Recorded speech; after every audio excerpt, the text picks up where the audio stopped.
இன்றைக்கி எங்கள் வீட்டு லஞ்ச் மெனு என்னென்னு பார்க்கலாம் வாங்க. வெள்ளை சாதம், பண்ணைக்கீரை கத்திரிக்காய் போட்டு கடையல், சொரக்காய் பொரியல்.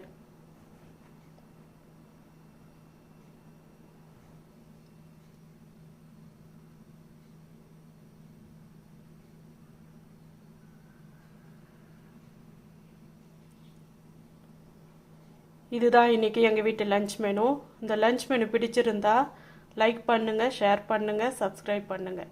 தேங்க்யூ.